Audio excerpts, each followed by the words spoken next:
ہے, گناہ میں لذت تو ہے مگر سکون نہیں ہے. او سکون کے متلاشیو, آج کہتے ہو دل کو سکون نہیں, کوئی کہتا ہے روزی میں برکت نہیں, کوئی کہتا ہے گھر میں آرام نہیں, کسی نے کچھ کر دیا, کسی نے کچھ کر دیا. میں کہتا ہوں کیا نہیں کیا یہ 2 نمبر کی بات ہے, لیکن ہم نے اپنی تباہی کا سامان کیا. نرم نرم قدوں پہ لیٹ کر جس گھر میں زنا کی فلمیں دیکھی جائے گی اس گھر میں برکت کا نزول کیسے ہو سکتا ہے؟ اللہ اکبر. جس گھر میں پکچریں چلے گی ہیرو ہیروئن کو بھاگتا ہوا دکھایا جائے گا, جس گھر کے اندر زنا کی ترغیب دی جائے گی اس گھر میں برکتوں کا نزول کیسے ہوگا؟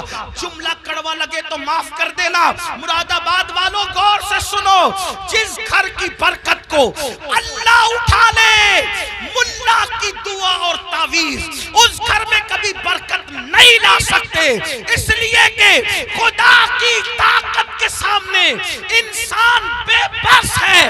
خدا کی شان یہ ہے وہ جو چاہے فیصلہ کرے, وہ جو چاہے فیصلہ کرے, وہ عادل ہے, وہ ظلم نہیں کرتا. انسان بے بس ہے, بے بس. لیکن یاد رکھنا اہل وجاہت کی بات نہیں کر رہا ہوں, ان کی شان الگ ہے, مگر یاد رکھنا ہم جیسے انسان تو بے بس ہی ہیں. اللہ اکبر. میرے آقا علیہ السلام کے پیارے دیوانوں, زنا کر کے گھر کی برکت کو ختم کر کے صرف تعویذات کے سہارے اور اللہ اکبر بزرگوں کی دعاؤں کے سہارے گھر میں برکت کے متلاشی ہو, واللہ اللہ نہ چاہے تو پھر گھر میں کوئی برکت نہیں لا سکتا.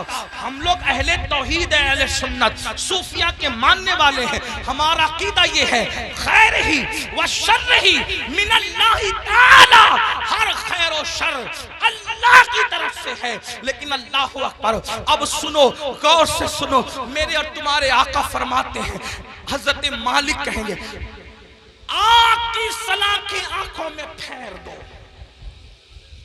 آگ کی جہنم کی آگ کی سلاخیں آنکھوں میں پھیر دو.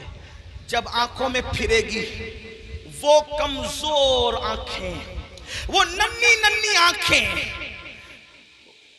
جس میں اگر ایک چھوٹا سا تنکا جائے, تنکا, تو آدمی برداشت نہیں, پیاس کے ننھے سے ذرات جائے تو برداشت نہیں کرتا.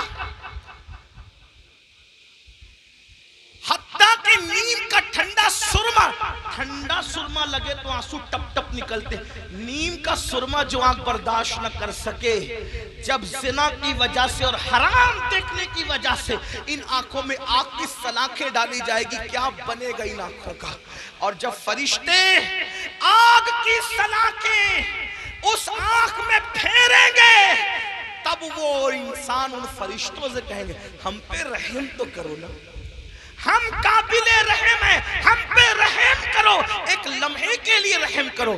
وہ کہیں گے ظالم, تو دنیا میں اللہ کی نافرمانی کرتا تھا, زنا کرتا تھا, حرام دیکھتا تھا, اور آج ہم سے کہہ رہا ہے کہ ہم رحم کریں, ہم تو اللہ کے بندے, تو نے نافرمانی کی اللہ کی, ہم نہیں کر سکتے. اللہ کی طرف سے جو حکم ہے ہم وہ ضرور کریں گے. اللہ اکبر. یہ ہے زانیوں کے حوالے سے. یہ تو میں نے اختصار کے ساتھ ایک حدیث پڑھی. میں اپنے جوانوں سے کہتا ہوں آج زنا افیئر کے نام پر بڑھ رہا ہے. میرے بھائیو اس طرف نہ جاؤ, بلکہ نکاح کو اتنا سستا کرو کہ زنا کرنا مشکل ہو جائے, نکاح کو اتنا آسان کرو زنا کرنا مشکل ہو جائے. بڑی معذرت کے ساتھ ظالم معاشرے نے نکاح کو اتنا مشکل کر دیا ہے کہ اب لوگ زنا کو آسان سمجھنے لگے ہیں. نہیں, جس معاشرے میں زنا ہوگا اس معاشرے میں بیماریاں ہوگی, جس معاشرے میں زنا ہوگا اس معاشرے کے اندر بے برکتی ہوگی, جس معاشرے میں زنا ہوگا اس معاشرے میں تباہی ہوگی. جہاں گناہ ہے وہاں فنا ہے. اور ایک بات بھی عرض کر دوں, جو زنا کرتے ہیں اللہ ان کے یہاں عیبی اولاد پیدا کر, عیبی اولاد ان کے گھروں میں. اب کسی گھر میں عیبی اولاد دیکھنا تو قیاس مت لگا لینا کہ اس نے زنا ہی کیا ہوگا, ایسا نہیں. کچھ لوگوں کو بطور سزا عیبی اولاد دی جاتی ہے اور کچھ لوگوں کو بطور امتحان عیبی اولاد دی جاتی ہے. کسی کا امتحان بھی ہو سکتا ہے, جیسے حضرت ایوب علیہ السلام کا امتحان ہوا, اللہ والوں کا امتحان ہوا. تو میرے بھائیو زنا کی طرف نہ جاؤ اور نکاح کرو, اور نکاح جلدی کرو. اپنے جوانوں سے کہتا ہوں اگر گھر والے نکاح کرنے میں تاخیر کرے تو نوجوانوں کو یہ گھر گھر میں عرضی رکھنے کا حق ہے کہ میری شادی کر دو، لیکن حرام کی طرف نہ جاؤ۔ اور آخری میں بات سمیٹتے ہوئے عرض کروں، اگر ایسا نہیں کیا تو زنا وہ بدترین فعل ہے میرے بھائی، نسلوں تک اس کی سزا ملتی رہے گی۔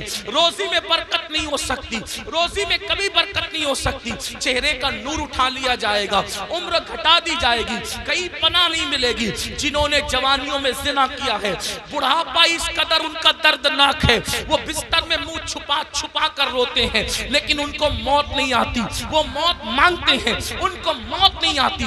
جوانی میں پاپ کرنے والے، جوانی میں آوارگی کرنے والے، جوانی میں عیاشی کرنے والے، جوانی میں عیش کرنے والے دردناک زندگی گزارتے ہیں، کوئی پوچھنے والا نہیں رہتا، اس لیے کہ جس کی طرف سے خدا کی نظر رحمت پھر جاتی ہے ان کا کوئی پرسان حال نہیں۔ اس لیے میرے بھائیوں، آج سے پہلے اگر گندی فلم دیکھی ہو، آج سے پہلے کوئی زنا کا کام کیا ہو، آج سے پہلے کسی لڑکی سے ناجائز تعلقات رکھا ہو، آج سے پہلے کسی لڑکی کو پاپ کی نظر سے دیکھا ہو، آج کی اس محفل میں سچی توبہ کر لو، کیونکہ توبہ کا دروازہ کھلا ہوا ہے، اور آج ہی کھلا ہے۔ جس دن مر جاؤ گے، روح کا جس رشتہ جسم سے ٹوٹ جائے گا، توبہ کا دروازہ ہمارے لیے بند ہو جائے گا۔ اللہ اللہ، ایک بزرگ مجذوب تھے، وہ بستی میں لوگوں سے کہتے تھے، لوگوں اللہ سے صلح کر لو، لوگوں اللہ سے صلح کر لو، لوگوں اللہ سے صلح کر لو۔ بستی میں کہتے پھرتے تھے، لیکن اللہ والوں کی بات پہ کون توجہ کرتا ہے؟ اور جب قبرستان میں دیکھا گیا تو قبرستان میں کہتے تھے، اے اللہ ان سے صلح کر لے، اے اللہ ان سے صلح کر لے، اے اللہ ان سے صلح کر لے۔ تو لوگوں نے کہا، بابا بات بستی بدلتی ہے، بات بدلتی ہے، آپ بستی میں کہہ رہے تھے کہ لوگوں اللہ سے صلح کر لو، اور قبرستان میں کہتے ہو اللہ ان سے صلح کر لے، جملہ کیوں بدل گیا قبرستان میں؟